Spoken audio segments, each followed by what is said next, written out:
Hello, in this video we're going to calculate the mean, the variance, and the CDF of the Arcsine distribution. It's kind of a unique distribution.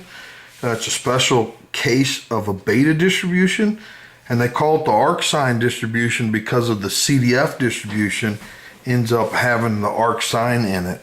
And so we'll prove all of these here.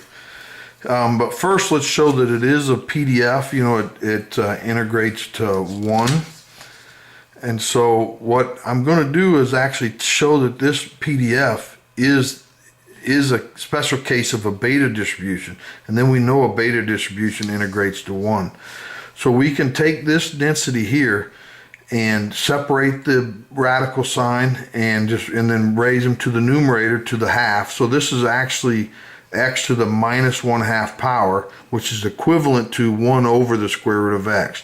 And we can do the same thing with 1 minus x. Now here, the gamma of 1, and I have a video on properties of the gamma distribution to show you that that is a 1. And the gamma of 1/2 is the square root of pi. And this gamma of 1/2 is the square root of pi. And the product is you get pi back. And we keep these the same because this is a beta distribution with alpha 1/2 and beta 1/2.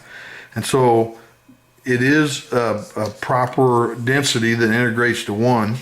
And so when we calculate the mean and the variance of the beta distribution, I have a video called Mean and Variance of Beta Distribution. So you can go to that video and look at it.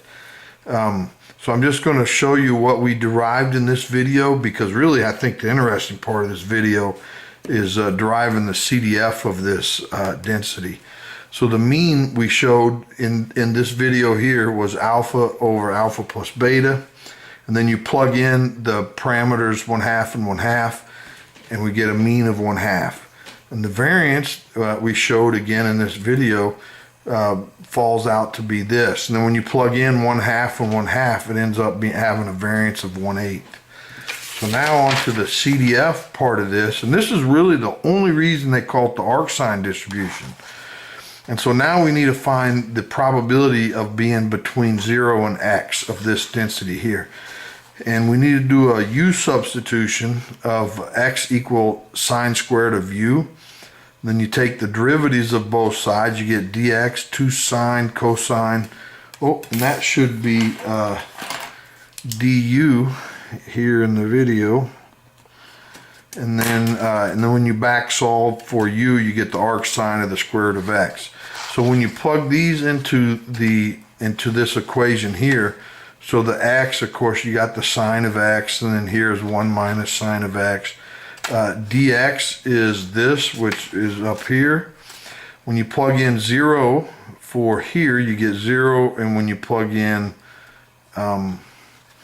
x to here, you get arcsine of square root of x. So our limits of integration end up going from here to here. Now this here, you can separate the square root sign, and you get the square root of sine squared, which is just sine, and it cancels with the sign in the numerator. And then 1 minus sine squared is cosine squared. Take the square root, you get cosine, and they end up canceling. And so all this reduces to the number 2. And when we integrate 2, we get 2u, and then we have to evaluate our limits. And when you plug in the arcsine to here, you get 2 times the arcsine. You plug in 0, you get 0. It drops out.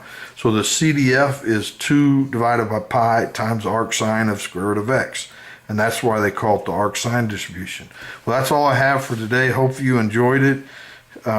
If you did, like the video and subscribe so you don't miss the next one. Thanks. Bye.